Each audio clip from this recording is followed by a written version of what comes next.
DSC application fill up చేయడానికి మనకి మెయిన్గా ఏ సర్టిఫికేట్స్ కావాలో ఈ వీడియోలో తెలుసుకుందాం. ఫస్ట్ ఎస్ఎస్సి మార్క్ లిస్ట్ ఉండాలి, అలాగే 4th నుంచి 10th స్టడీ సర్టిఫికేట్స్ ఉండాలి.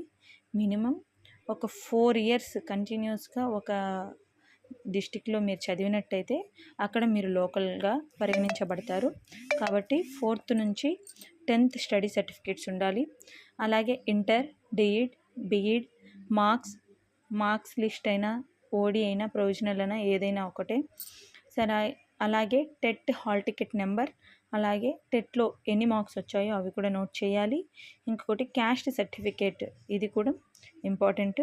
పాత క్యాస్ట్ సర్టిఫికేట్ ఉన్న ఆ నెంబర్ మీరు అక్కడ టైప్ చేస్తూనే అదే డీటెయిల్స్ అన్నీ తీసుకుంటుంది, అప్పుడు అది ఓకే అవుతుంది.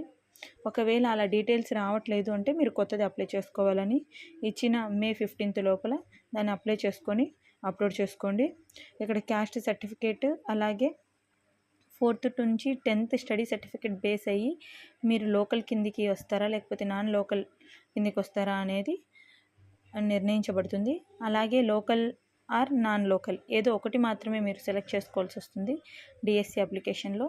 అలాగే ఒక చిన్న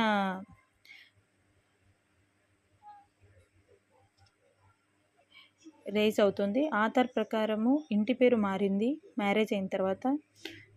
కొంతమంది అలా అప్డేట్ చేసేశారు, కానీ వాళ్ళు రీసెంట్గా చెప్పిన దాని ప్రకారం ఎస్ఎస్సిలో ఏ విధంగా అయితే ఉందో ఆ విధంగానే ఇంటి పేరు జోడించి అప్లై చేయమని చెప్తున్నారు.